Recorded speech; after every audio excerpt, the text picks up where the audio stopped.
The world watched in horror as a new terror rained down on cities. It was the summer of 1944. London was no stranger to bombing raids, but this was different. A new sound, a new kind of threat. Nazi Germany unleashed its vengeance weapon, the V-1 flying bomb. Imagine the fear. A low, pulsing drone, a mechanical shriek cutting through the air. This was the sound of the V-1, a weapon unlike any seen before. It was a terrifying combination of bomb and rocket, a precursor to the modern cruise missile.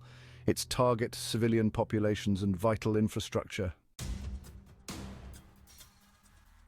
The V-1 was more than a weapon, it was a statement. Germany, reeling from Allied bombing, sought revenge. The V-1, codenamed Cherry Stone during development, was part of Hitler's desperate gamble to turn the tide of the war. Development began in the early 1940s. The idea was deceptively simple: a pilotless aircraft packed with explosives launched towards England. It was a terror weapon designed to break morale and cripple war production. The V-1 was relatively cheap to produce and could be launched from simple ramps, making it a versatile weapon in the hands of the Nazi war machine. The V-1 was a marvel of wartime engineering, even with its simplicity. It was essentially a small, unmanned aircraft powered by a pulse jet engine. This engine, a revolutionary design for its time, gave the V-1 its distinctive sound, a low, throbbing pulse that signaled impending doom. The V-1 carried a massive warhead, nearly a ton of high explosives. It was guided by a simple but effective system. A gyroscope kept it on course, while a range counter determined when it would dive towards its target. Once launched, the V-1 was difficult to stop, flying at speeds of up to 400 miles per hour. The Nazis built launch sites along the French coast, ideally positioned to strike England. These sites, heavily fortified and camouflaged, housed the V-1ES and the launch ramps needed to send them on their deadly missions. London was the primary target. The densely populated capital, a hub of industry and government, was seen as a prime target to break British morale. But other cities were not spared. Southampton, Portsmouth, even targets in Belgium as Allied forces advanced, felt the terror of the V-1.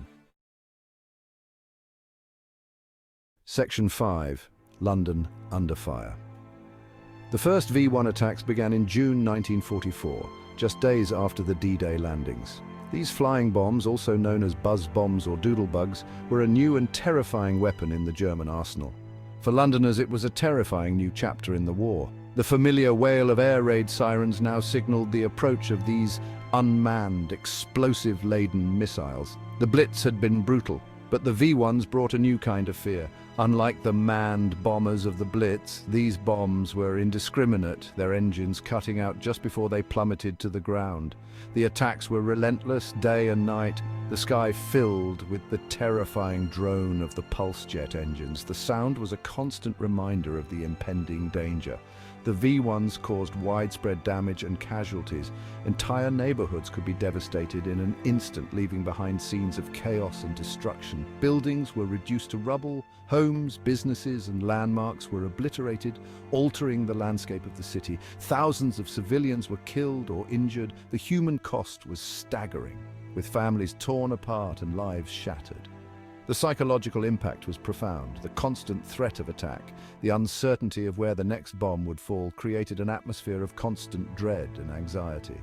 The constant threat of attack, the uncertainty of where the next bomb would fall, created an atmosphere of constant dread.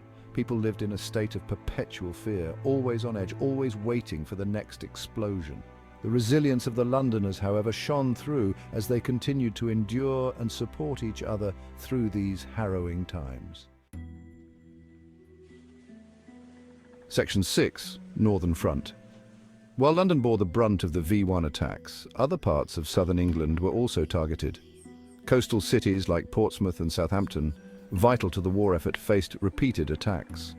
The V-1s caused significant damage to infrastructure and disrupted shipping lanes. As Allied forces advanced across Europe, the Germans shifted their V-1 launches to targets in Belgium, particularly the port city of Antwerp. Antwerp, a crucial supply hub for the Allied advance, became a key target. The V-1 campaign in the north demonstrated the weapon's versatility and the Nazis' determination to use it to disrupt Allied operations. Section 7. Countermeasures and Adaptations. The Allies responded to the V-1 threat with a variety of countermeasures. These measures were crucial in mitigating the damage caused by these early cruise missiles. Anti-aircraft guns targeted the bombs in flight, creating a defensive shield in the skies. Meanwhile, fighter planes attempted to intercept them mid-air, often engaging in dangerous maneuvers to shoot them down before they could reach their targets. Barrage balloons, a familiar sight during the Blitz, were deployed again. These large balloons, tethered with steel cables, posed a significant hazard to low-flying V-1 bombs. One of the most effective countermeasures was the development of radar systems that could detect the V-1s in flight. This technological advancement allowed for real-time tracking of incoming threats. This gave early warning of attacks and allowed for more effective interception.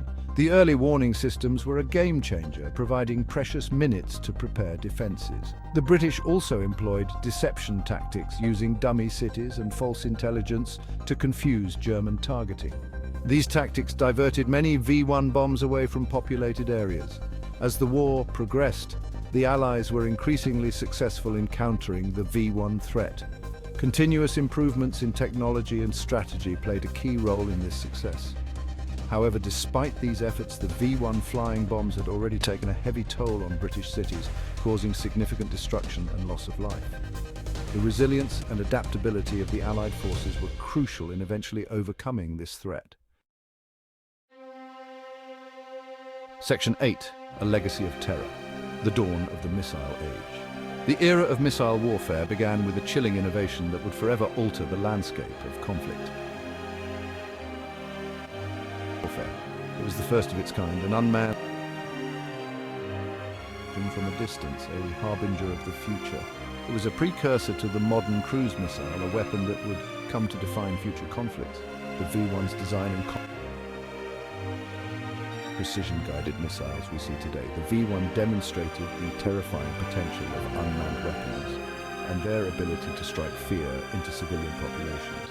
The psychological impact of these weapons was immense, as they could strike without warning, causing widespread panic and devastation.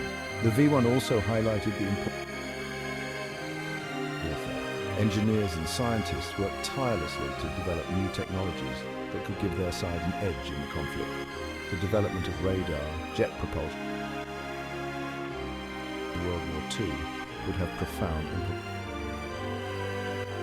Advancements not only changed the way wars were fought, but also spurred further innovations in military technology. The V-1, though a weapon of terror, was a stepping stone in the development of the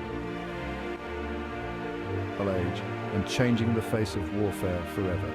Its legacy is a testament to the relentless march of technological progress and the ever-evolving nature of conflict.